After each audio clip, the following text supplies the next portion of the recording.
Hello, everyone, and welcome to the Real Steel Podcast, where we talk all things Pittsburgh Steelers. No BS, just the real steel. I'm your host, Jeff, and joining me is my co-host, Polt. The Pittsburgh Steelers are 4-2, coming off a win against the Las Vegas Raiders. Scoreboard looked good, but I'd say the game itself maybe wasn't as pretty. It's probably the best way I can describe it. But nonetheless, we got the job done. It's tough to get a win in the NFL, as Mike Tomlin says. So, Polt, initial reactions, how you feeling? Well, I'm feeling good because we're gonna hit this right off the top. I know we waited till the end when we actually did our predictions, but your bold prediction last week was the Steelers would lose, and you were wrong, and you got shredded a little bit online, and we're all happy. I think we're both happy you're wrong, but you definitely were wrong, and I'm happy about that. So yeah, 0 for 1. That was a bad prediction. Yeah, I think we can maybe just start out by saying, if anyone's watching us on YouTube, we love it. We do have an Instagram and a TikTok at The Real Steel on Instagram. TikTok is at The Real Steel Podcast. Yeah. And yeah, took a little bit of heat there. I did say my bold prediction is we were going to lose. I was a little bit pissed off, and that's kind Your of where it came from. your fandom was Um, questioned. yeah, yeah, we got questioned. I guess me, Yeah. got questioned if I was a Steelers fan. My favorite one was a comment that said this aged like milk. So um, That's pretty my good actually. my bold prediction needs a little bit more work this week. And hey, that's the whole point, though. You got to go bold, right? Yeah. Maybe it should be a little bit more in the positive direction of bold. So I'll stick towards that. But I mean, it's okay. I yeah, didn't hit mine either, so yeah. we What both was struggled. yours? I thought. I had George Pickens would have 5+ catches and a touchdown. He had 3 catches, and they tried to get him a touchdown, but he didn't get it. Yeah, so bold predictions aren't looking too good. We'll see what happens for this year's. We'll get towards that at the end. I like that you said that, but let's go ahead and just break this game down. I think the way that I had mentioned it or described it early on, the scoreboard looks great. 32-13. That's what, 19 points. That's a three-score game that the Pittsburgh Steelers won this by. Crack into the 30s doesn't seem like that happens all that often. I think the last time it happened was at the end of last season. But it just on looking at I guess the layout of the game, it wasn't really that pretty. We did notch a field goal on the board pretty early on, but we went down. We let up a touchdown on the first opposing drive. And it's a question I wanted to ask you that we talk about sometimes is, why does our defense look so bad that first time they're on the field in any game? It's happened, it seems like, every single time this season. And I Yeah. can't really put a finger on it because the defense played a great game the rest of the game here. They just really kind of shit the bed, quite frankly, in that opening drive. Yeah, I mean, if you look at it, they gave up 275 total yards, and on that first drive, it was a 70-yard drive for the Raiders that led to a touchdown, and that was the best the Raiders looked the whole game.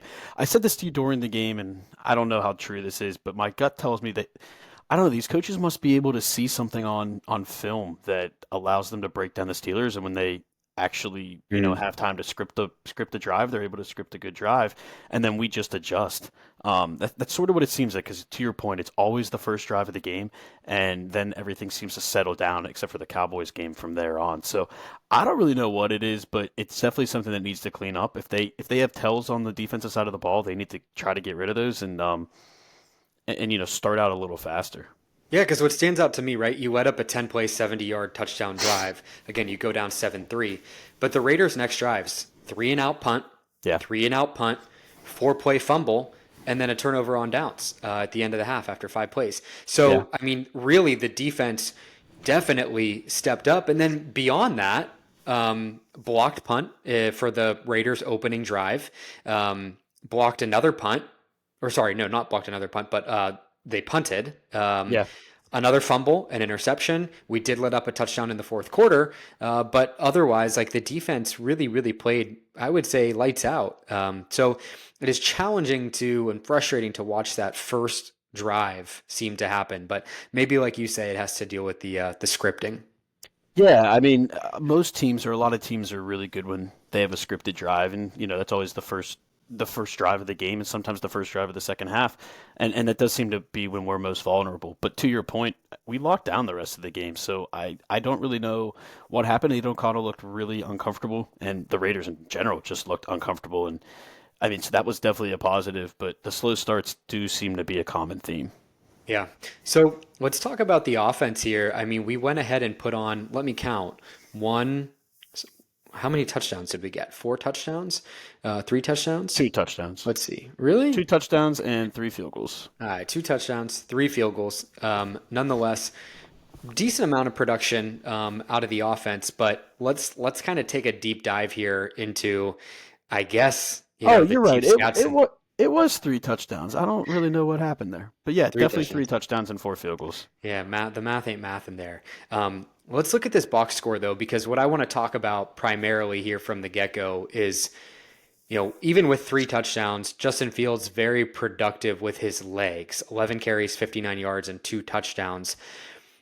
But I would argue this is probably the worst passing game we've seen out of Justin Fields. And there's things that are going to stem from this. We're going to talk about the elephant in the room in just a little bit once we get through this game breakdown. But 14 of 24 for 145 yards in the air, an average of just 6 yards per attempt, sacked three times. So from a passing perspective, really not a good game for Justin Fields. And we didn't have a receiver with more than three catches in this whole game. So, what do you take from the passing game here with our offense?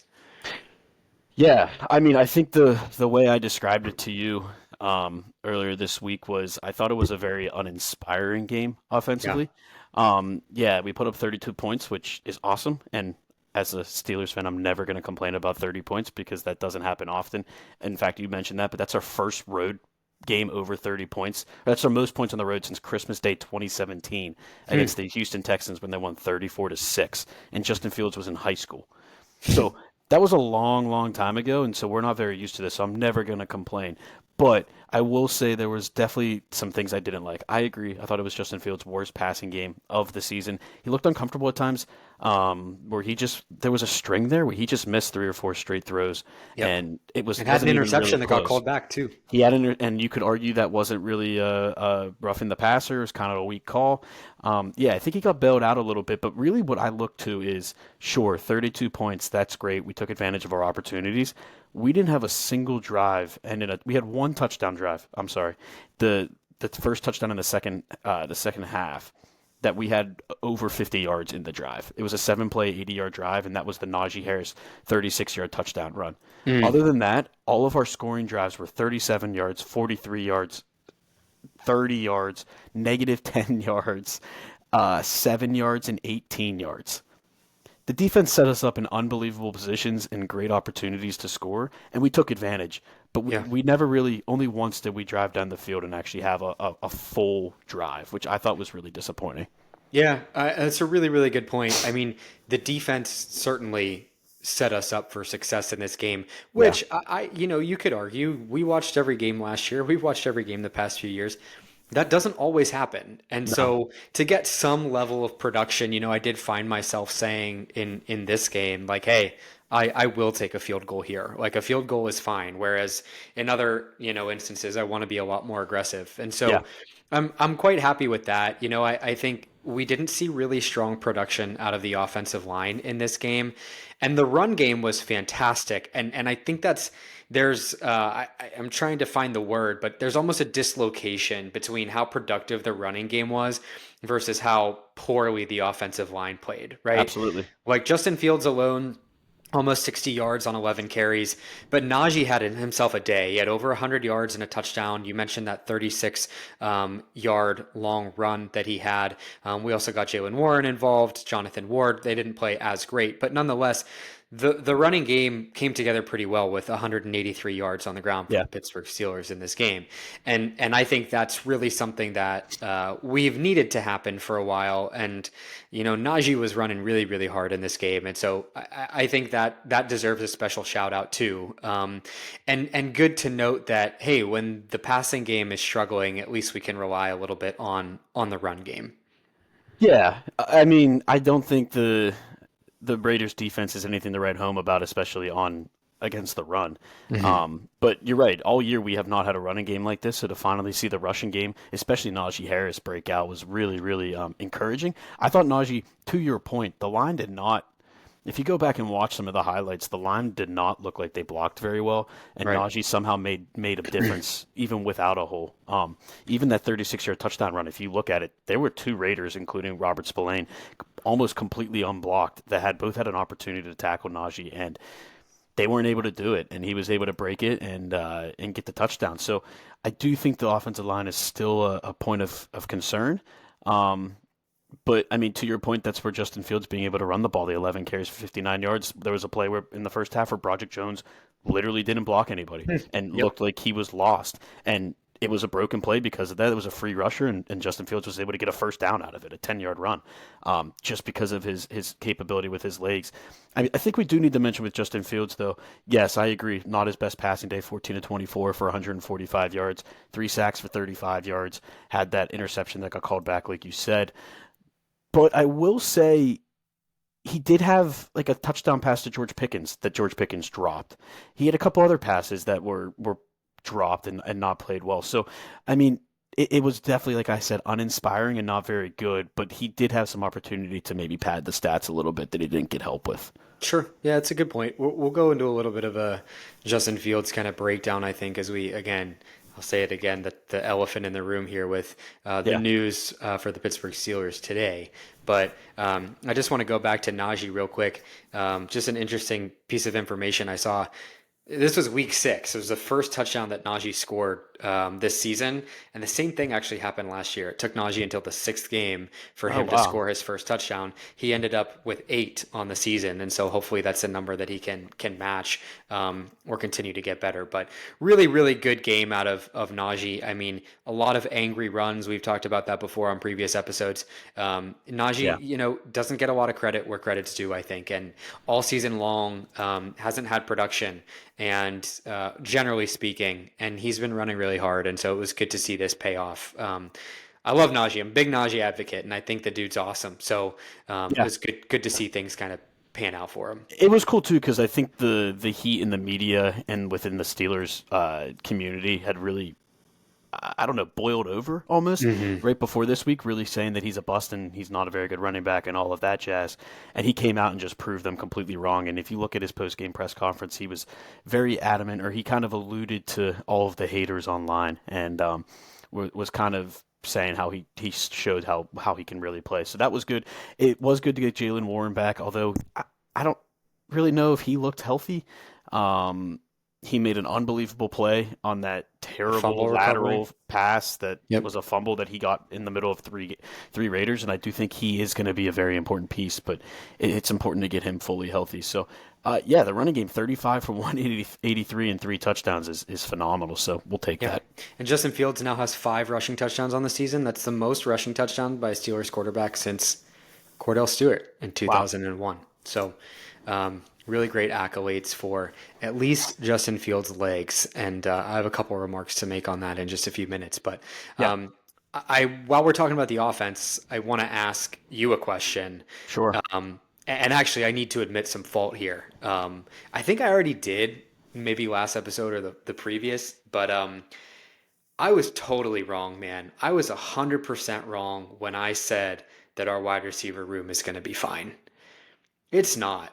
This is a problem. I saw something that said Van Jefferson and Calvin Austin and Scotty Miller are like the absolute lowest tier in terms of production for wide receiver 2, 3, 4, and whatever else. Yeah. Um, Roman Wilson, I think, played 5 snaps. 5. Yep.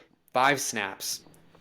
And based on what Mike Tomlin said in his press conference today, it really sounds like something significant needs to happen for the door to be left ajar for Roman Wilson to be able to come in and make a splash. And I hate to say that, but to me, I interpret that as someone getting injured or someone Yeah. having a really, really bad game with lots of drops or really, really bad practice for something to happen. In order for Roman Wilson to get some more time. And it's a bummer because I texted you about this today. Dude's a second round pick. Like, what a waste of capital to have a really stellar wide receiver, or supposedly stellar wide receiver, right? We don't fully know what we have in Yeah. him, but be sitting there through the first 6 weeks of the season with zero level of contribution. So I'm a little bit frustrated at that point. I want to ask you if you think we're going to make a move at wide receiver because there were some things that happened in the NFL today. Devontae Adams got traded to the New York Jets, and then we saw Amari Cooper get moved over to the Buffalo Bills. Do we think the Steelers are going to do something? Do we think the Steelers are going to wait and see what we have with Roman Wilson? Because I don't see the day when that's coming. Yeah, it's hard to believe in it, right? I mean, I hate hearing that, and I'm not going to go off on Tomlin. We've done that enough the last 2 weeks, but I mean, I hate that leaving the door ajar. If the guy's healthy, what has he seen out of these 2 through 5 receivers that show that Roman Wilson shouldn't be playing? If you look at the 5 snaps, I know I counted and can remember off memory at least 2 of the 5 he was in there on a run play 2 block, and that's the thing with him. He gives you a really good run blocker. He was one of the best run blocking wide receivers in the nation last year on Yeah. that Michigan team that only pretty much ran the ball. So, I mean, at minimum, you get a better run blocker than Van Jefferson or Scotty Miller or some of these other guys with Roman Wilson. So, him having to earn his way is really frustrating. And this kind of reminds me of Joey Porter Jr. all over again from last year. So, um, to your question, though, I'm starting to feel a lot less optimistic that we're going to go out and get somebody. I've been seeing floating around DeAndre Hopkins. Mike Williams is obviously an obvious one because we considered signing him before he went to the Jets. Now he's available because of Devontae Adams going to the Jets. Yep. Um, I don't really know if either of those two add a ton of value for us. I think DeAndre Hopkins' teammate Calvin Ridley would be more fun, but he just signed a big contract with them. Yeah. So to I guess answer your question bluntly, I don't think it's going to happen. I think they're going to roll with what they have and hope that something will change. Yeah, it's unfortunate. I mean, we've been calling for it, right? I Yep. just really want to see what we have in Roman Wilson, our second round pick. He played a phenomenal year, had a phenomenal year last year at Michigan, despite not getting, not being on a team that throws the ball that much. Yeah. But yeah, this is a pain point, I think, for me, and I don't know what it's going to take for Mike Tomlin to realize the gap in our roster that's there. It seems like every year we have like one gap at the roster, and Yep. there's just no move that's made right there, and we fill everything else. But there's like this glaring hole, and it's pretty clear that that's what it is. So I don't know what it's going to take to get there, but we need some help. I agree. And I guess before we move on from wide receivers, I think it is worth noting after we talked about the George Pickens situation the week prior against the Cowboys, he did lead the team in wide receiver snaps with 45, 67%. Van Jefferson had 64%, Scotty Miller with 21, and then Roman Wilson with 7. So George Pickens was back out there a majority of the time, and he did get 8 targets, only 3 catches. But you could tell at the end of the game they were really trying to feed him the ball. I don't know if that's them trying to keep him happy and make him not frustrated. He seems to be better vibes this week and not really saying he's a lot more positive and not saying a whole lot of negative things. So hopefully that continues. But I did think it was worth mentioning that. It's a roller coaster with this guy, I feel like. It's a roller coaster with every star Every Steelers receiver wide we get, receiver. man. I mean, Yeah. I listed the names to a friend of mine the other day, and it goes back to Santonio Holmes and Mike Wallace and Oh Emmanuel yeah. Sanders. I mean, every single star receiver we've had issues with, and it's just Yeah. something you got to deal with. Oh, and there's even more too. I Well, mean, yeah, absolutely. Go ahead. Yeah, yeah, Martavis Bryant, yep, Antonio Brown, Plexico Burris at the end of his. I mean, yeah, yeah, the that's a list great one. goes on. So Deontay Johnson, yeah, yeah, of course. But nonetheless, let's move past it a little bit. Do you want yeah. to talk any more about the offense before we go into the defense? No, I think we can move on. Because what I really want to bring about talking about the defense, and I think it was mentioned really briefly, but one of the first things that came out of Mike Tomlin's mouth in his press conference today was what really won that game for us was the turnovers. We Bingo. won the turnover battle 3-0. Incredible plays by TJ Watt. Mike Tomlin also praised some of these just new veteran additions that we have to the team. Yeah. Dante Jackson, Patrick Queen, um, the other corner. Why am I blanking on his name? Help me out here. Other Come back to corner. yeah, secondary guy, safety. Sorry, Miles uh, Killebrew? no, KZ's hurt. this is embarrassing, Oh, man. Terrell Edmonds? No, but he did say Terrell Edmonds. We'll come Oh. back to it. I'll get it. But the turnovers here, I think the main story of the James game. Pierre? No, stop it. Get out of Jeremiah here. Moon? No, Deshaun enough. Elliott. Did you say There it Deshaun is. Elliott? D. Oh, I Elliott. thought you. I'm sorry. I thought you said Deshaun Elliott. I'll take the Yeah, blame on that one. I yeah. guess I stopped listening. Dante Jackson, Deshaun Elliott, That's it. You really, said really Dante. Sorry. solid contributions from these new guys on our team. And I think they're, Yeah. as you said, they put us in an incredible field position to be able to score off of turnovers. So that's my main take with the defense, aside from saying, man, TJ Watt's the best defensive player in the game. Yeah. I mean, that's. I mean, I know everybody thinks It's a we're just given. biased because we're Steelers fans, but I mean, it's starting to get national attention that he's not just the best defensive player; he's maybe the best player in all of football. But you're right. The game was won with 3 turnovers and a block punt. The game was won on defense and special teams. Chris Boswell kicked what 3 field goals again or 4 field goals? Was it 3?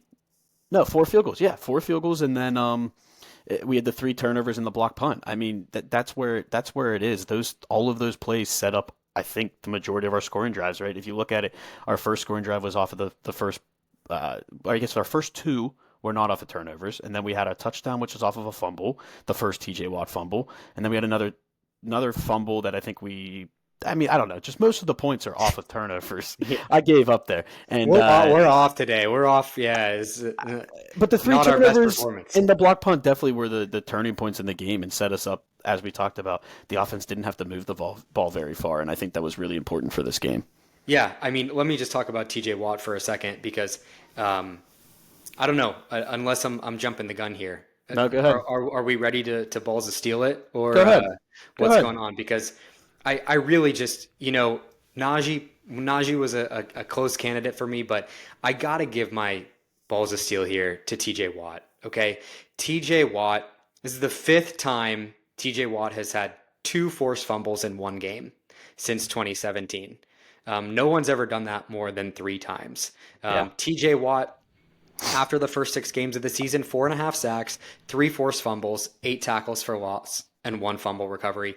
TJ Watt just really was a force to be reckoned with in this game. We don't win this game. I don't say we won't win this game, but we don't win this game as handedly as we do if Yeah. not for TJ Watt. Just an absolute beast of a guy. And so TJ Watt, I think you gave it to him last game or maybe the game prior. Week Um, one. Oh, that early on? Okay. Yep. Well, nonetheless, he's getting the balls from me. This is an incredible performance by TJ Watt. And yeah, man, that arm is lethal. What would you do if TJ Watt was running at you and you had a football in your hand? I'm diving out of the way, throwing the football away. I don't really know what I'm doing. I'm not letting him do that peanut punch though. He seems to be unbelievable with that. It's kind of crazy. I don't know if he does MMA training or what, but whatever he's doing, and I think actually I did see something online that he is doing MMA training, but he has that down to a science. I will mention, I mean, those numbers you said after 6 games, the 4.5 sacks, three forced fumbles, 8 tackles for loss. A lot of those seem kind of pedestrian, but his stats and statistics don't really describe the impact he makes on the team. Right. I talked to you about, I messaged this to you during the game. He gets held every single play, and I was getting so frustrated when our offense was getting called for holds like 3 or 4 times during the game, and he doesn't get a single hold all game. And so there's so much more he can have. He had 2 sacks and two more forced fumbles in the Atlanta game that called back. That's right. This guy's a stud, and I don't know how many games we would win if he's not playing. We struggle without him, and he obviously is the most important player on our team. So I'm glad you gave him the balls because I was going to if you didn't because he deserved a balls of steel. We did it. We did it. We can double balls. Well, We've no, done he it. deserved a balls of steel, and I've already given one to him, so I didn't want Yeah. to. I didn't want to double up. I guess while we're here, before we go back to the defense, I'll give out mine. Mine, who you already mentioned. It's Najee Harris. This was the Najee Harris revenge game. I mean, he had 7 point and revenge against the haters, not the Raiders, but he averaged 7.6 yards per carry, which is the most he averaged in a game in his career. He's one of two players in the NFL with 3,600 or more rushing yards and 1,000 or more receiving yards since the start of the 2021 season.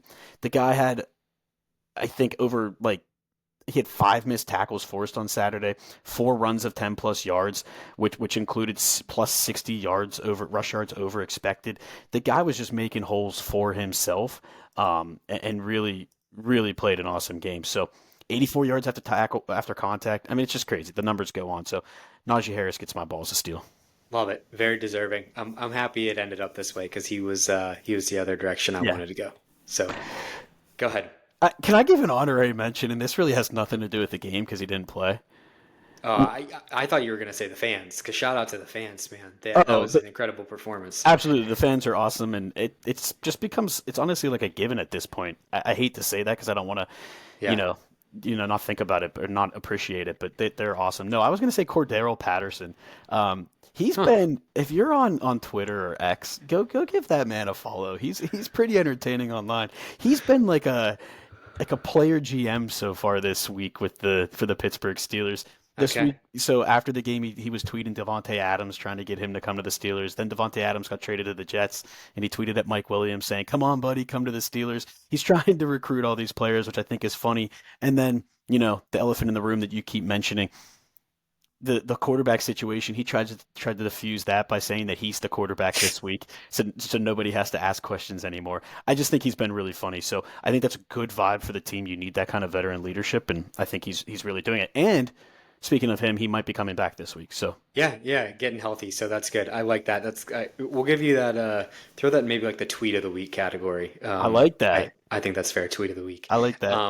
I want to mention just on this defense, Patrick Queen, because Yeah, have to. Patrick Queen is someone that we've been, I would say, mildly disappointed in terms of what we've Yeah. seen from him so far this season. Showed up double the tackles in terms of anyone on the team. 13 tackles with one tackle for loss. A couple plays that I saw on X, Twitter, that he just looked really, really phenomenal. Closing gaps, showcasing his speed, making hard to make tackles. This is the Patrick Queen that we wanted to get from the Baltimore Ravens, and he showed himself in this game. So Patrick Queen really had himself a game as well. I could not agree more. I was actually very happy with him. I've been critical of him. I Yeah, thought this you was the have. best game he's played, and this is who we all got excited about signing. So the fact that he's starting to show up, maybe he's starting to get more comfortable, whatever it is, I don't really care. He played awesome, and I just hope he continues that down that track. I do want to mention this was one of my gripes last week. Well, we're sticking with the linebacking core. I wanted to see Landon Roberts play more snaps, and that actually did happen. He matched Peyton Wilson in snaps, both of them with 27 or 43% of the defensive snaps, and I think it's justified if you look at again take PFF for what it's worth, but over the among all defenders the past 2 weeks, he's first in PFF grade with a 94.5 and Oh, no first in a kidding. run defense grade with 97.1. This guy's just an impact player, and I know that he's not the best in coverage, and I know they want Peyton Wilson in coverage, but no matter whenever he's on the field, he's making big plays. So I was glad to see they listened to me a little bit and played him a little bit more, and I thought he definitely made an impact on the game. Yeah, I love it. I want to talk special teams, and I also want to give my Jag off of the week. Do you want to cover anything else on defense before we make that little transition? No, you're good to go. Okay, I want to start a little bit negative, and I want to give my Jag off of the week, and I might be taking yours. I don't know who you're going to go with, but You aren't. I don't know, man. I promise you. Because you're going to do some like creative bullshit that you always do. Nope. Okay, Broderick Jones is getting my Jag off of the week. We have both seen this play where he legitimately just stands up. Actually, he doesn't really even stand up. I'm watching it right now. The ball gets snapped and he stands there in his He looks position. lost. Absolutely Looks lost. looks totally lost, but more so in terms of quantifying this. And again, PFF, we say we hate PFF, but we also like use it a lot as stats, Yeah. which is kind of whatever. But Broderick Jones was graded as the worst pass protecting offensive tackle of the weekend, Yeah. and 51 out of 55 for all tackles in general. So that's passing and run block. For the entire year, he's ranked 74th out of 79. So Broderick Jones is not playing great this year, and I don't know what he needs to do. I don't know if he needs to get his head out of his ass. I don't know if the right tackle left tackle thing is messing with him. I don't really know what's fully going on, but it's something that we need to clean up. And I think that led to a lot of lack of production outside of the offensive or out of the offensive line in this game against the Raiders. Yeah, and it's funny because last year we were calling for Dan Moore. The last couple of years we've been saying how bad Dan Moore is. Dan Moore is gonna. We'll talk about it, but going into this upcoming week, will be the only player on the offensive line to start every single game for us. He's actually been probably our best lineman, which is crazy to say. And Broderick Jones has just taken a complete turn for the worst. And I knew you weren't going to pick mine, but this leads me directly in because it's the same conversation to my jagoff of the week. My jagoff goes to offensive line coach Pat Meyer. I, Hmm. I Broderick Jones was the close second, but I actually put a lot of this on Pat Meyer. I just feel like he's not done a good job with this offensive line. This is numerous guys now, or numerous years where we've thought we've had players, or we've had players developing to have a good line, and the line just continues to stumble and not play very well. I do think one of our biggest issues with the running game is the offensive line. Like we talked about with Najee Harris, there wasn't a lot of holes, and he kind of created for himself. A lot of that's because the offensive line's not blocking, right? And at some point the players have to make the plays, but at some point maybe you question, are they really set up to succeed? And is the Pat Meyer scheme or the Pat Meyer school of teaching really working? I don't know. I'm questioning it, and that's why he's getting my jag off of the week. It kind of goes into the Broderick Jones situation, though, too. The man had all the talent in the world, looked good at times last year. They've Yeah. really messed with him and his development, switching sides with him throughout camp, throughout this year, throughout last year. And I do put a lot of onus on that, on Pat Meyer for that. So that's part of why, just how bad and almost, I mean, it's to the point where you might call Broderick Jones a bust in year two. And that's really tough to say after we traded up for him in the first round. So Pat Meyer is going to get my jag off of the week, and I hope he turns it around. But I don't know, I'm not feeling real great about it. Okay, I think very well deserved. So Pat Meyer, get your shit together. I think it's kind of what you're saying. Yeah, Wouldn't be a Real Steel podcast without talking about the special teams. I got to give a shout out here because the stat line here is absolutely like does not really reflect what happened. Corliss Waitman, 3 punts, but let me just walk you through these 3 punts that he had. Punting from our own 28 to the Vegas 21, punting from our own 36 to the Vegas 16, and then punting again for the third time from our own 44 to the Vegas 13. So we talk about field position and how important that is. His average doesn't turn out to be that great. It's in the mid 40s in terms of an average across those punts, 45.7. But 2 pins inside the 20 and just a really good day. I would say solid day from Corliss Waitman. And I can't not talk about my favorite Pittsburgh Steeler, number 9, Chris Boswell. 4-4 on the field goal game with a long of 52, 2 extra points. And I got to throw you my stat of the week because I think this is pretty darn impressive. Chris Boswell has 58 points for the Pittsburgh Steelers this season. The entire rest of the team has 66. So Chris Boswell has 8 points less than the entire Pittsburgh Steelers team.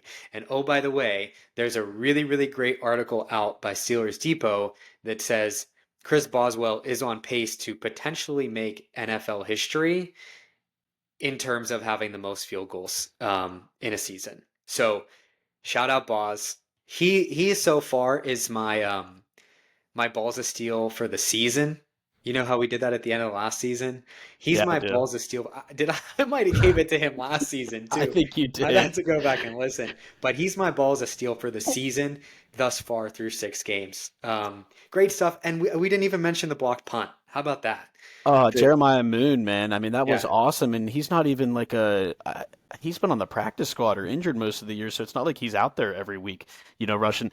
I think it.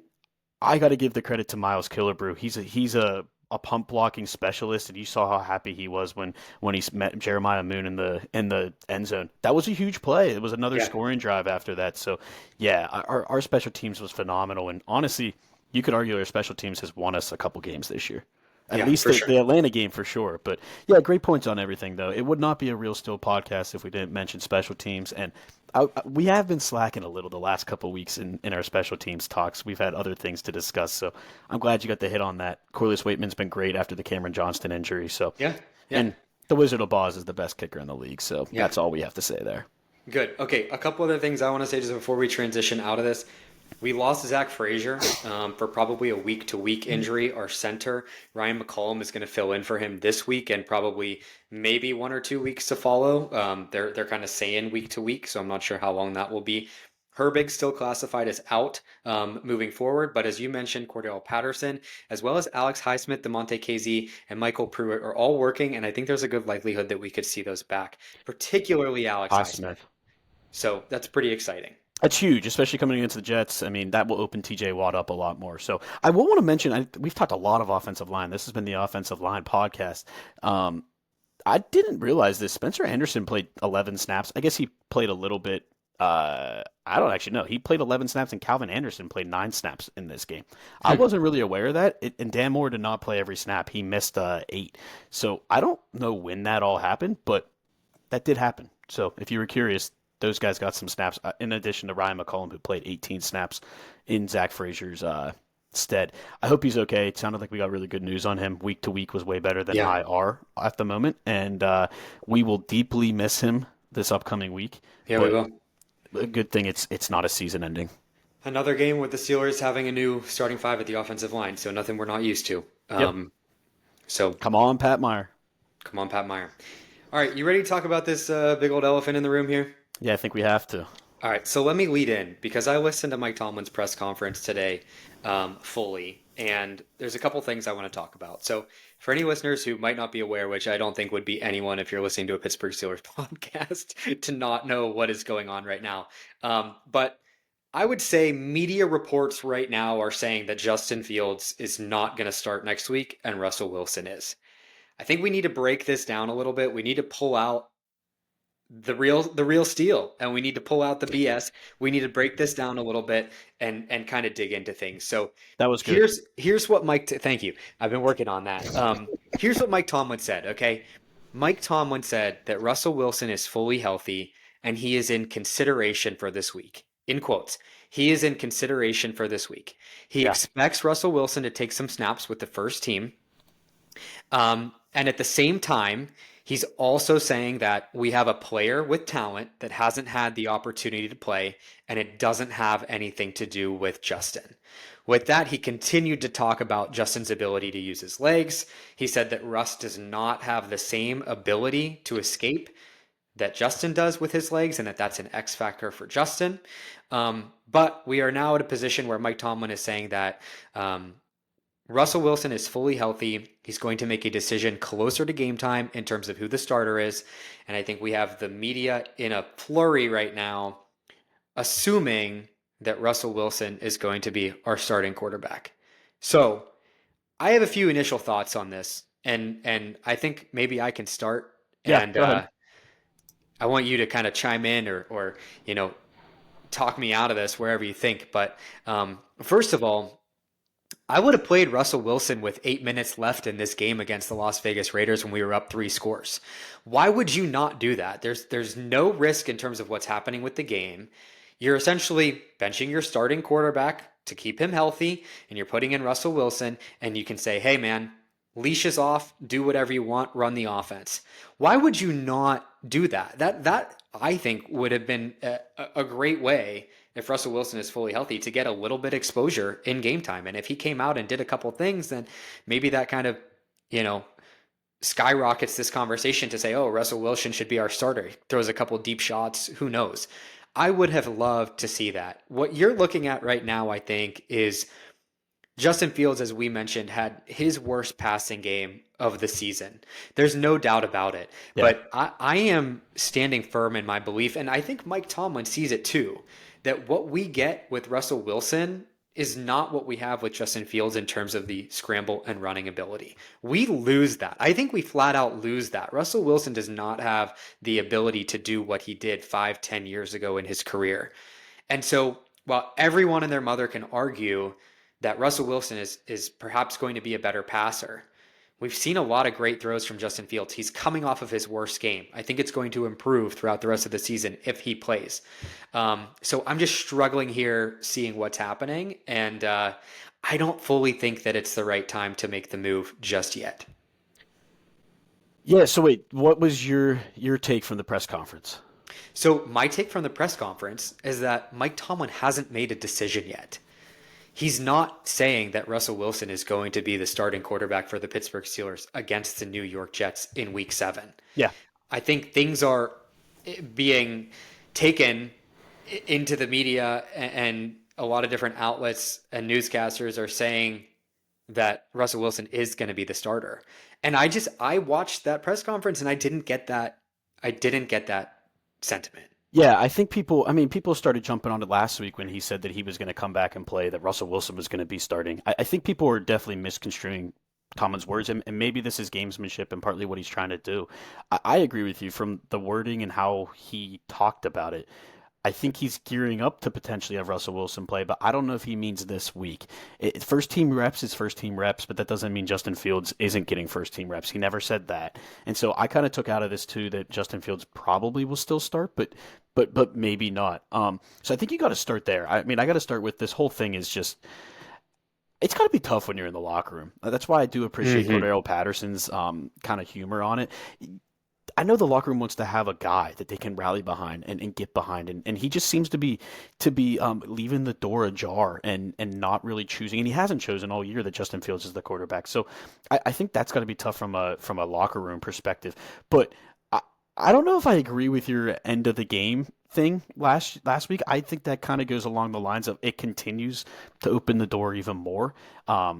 I feel like it wasn't the time for that at all. I get like maybe getting him some snaps and stuff, but we kind of had a lead. It was kind of a solid lead. We were trying to just run the ball a little bit, and putting Russell Wilson there, I think just would lead to more questions and even more heat about potentially playing Russell Wilson. I think it would have just led to this immediately coming out after the game. Russell Wilson is the guy. I feel like that's the kind of message you're sending, or at least the way it would be construed in the media. So I don't think I would have played him or handled that any differently than I did. I would have continued to play Justin Fields.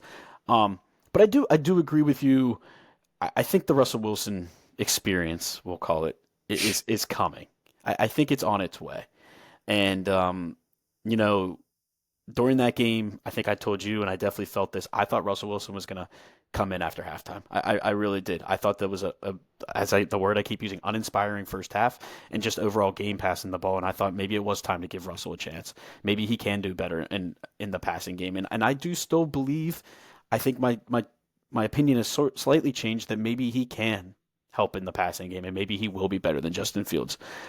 But you made two good points. One, the legs of Justin Fields are so important, Yep. and his running ability is so important. And we just spent the entire podcast talking about how bad our offensive line has been, and now we lose our cornerstone center against one of the best defenses in football. I don't think that is actually not that good against stopping the run. I don't think this week makes any sense to play Russell Wilson. This is a game where Justin Fields, I think, would thrive, and really we're going to need him with a beat down offensive line.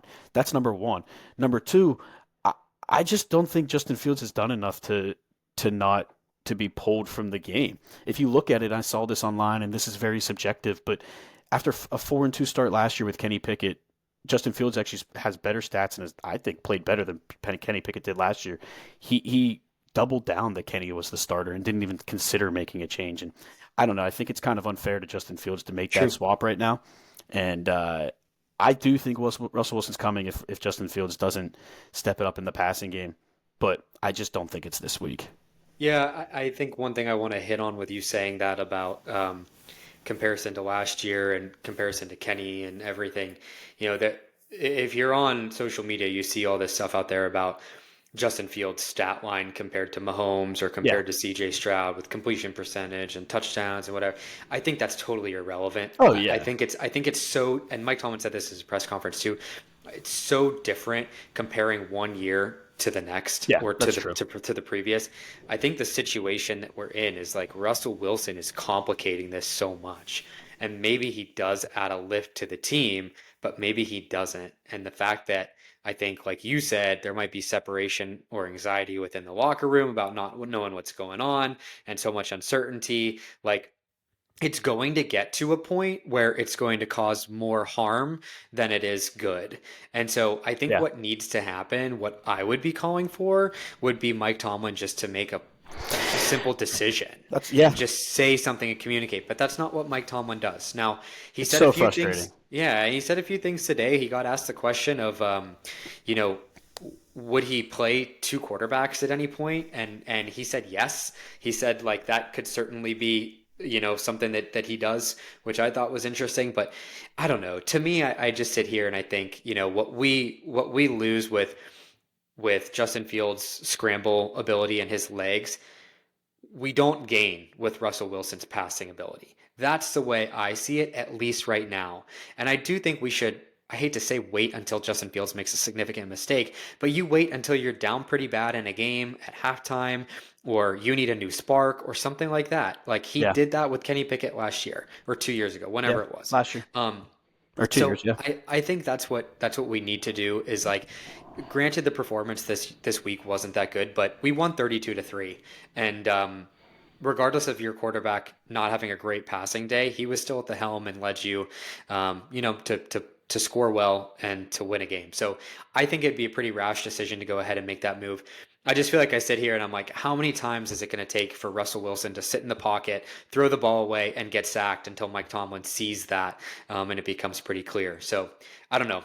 The one other thing I'll add, which is a total freaking wild card that I have no idea, and I don't know if you've ever thought about this, but if Justin Fields plays 51% of snaps this year, the sixth round pick that we traded away for him becomes a fourth round pick. Do you think that has any play in what's going on? Do we care that much?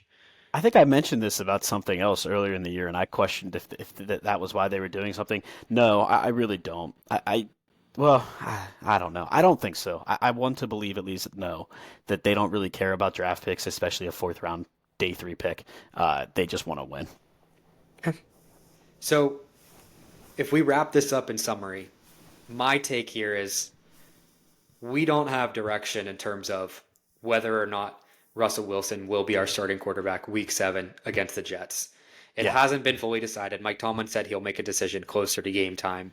And I don't know which way the table's leaning right now. I'll be honest with you. It's all dependent on how you interpret Mike Tomlin's press conference, and you can interpret it either way, I think. So, yeah, I don't know if I know what really is going to happen. You can make predictions and stuff, but I will say winning does change a lot. During the game, I was all ready to give Russell Wilson a chance, see if he can change the offense, throw the ball better.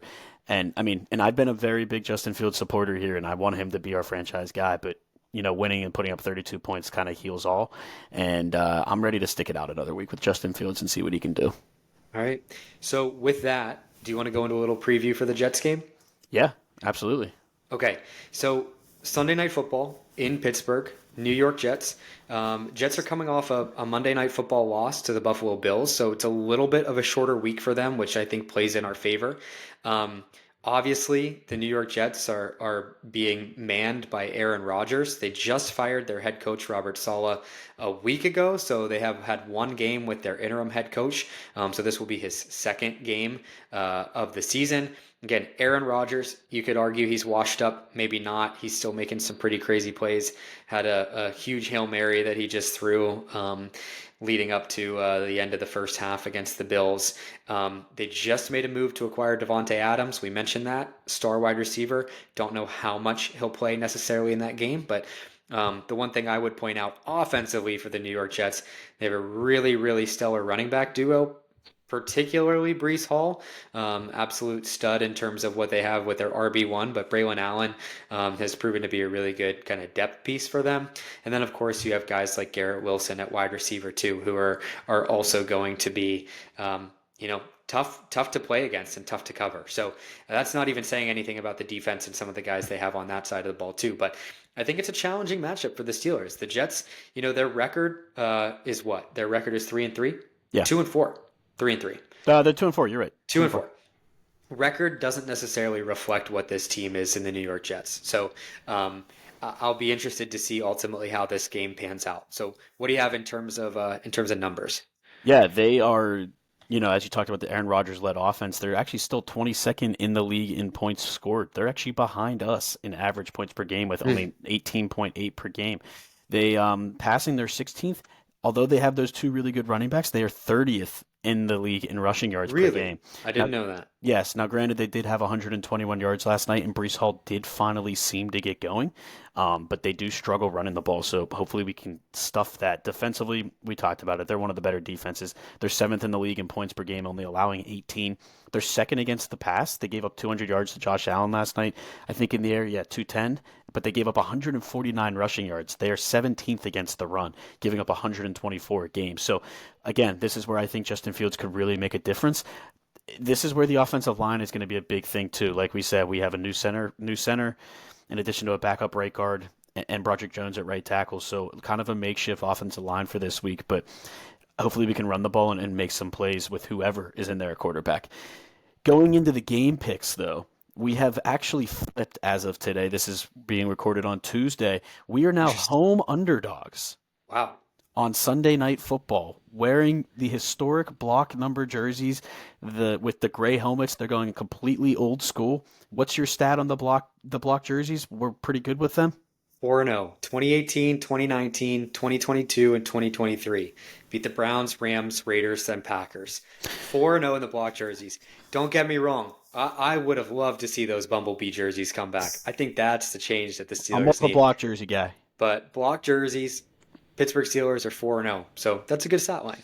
And I think they're going to make it 5-0. I'm going with another bold. No, I'm just kidding. Not a bold score prediction. I'm going with the same one they just lost to the Bills last night. I think the Pittsburgh Steelers win 23-20 against Okay. the New York Jets.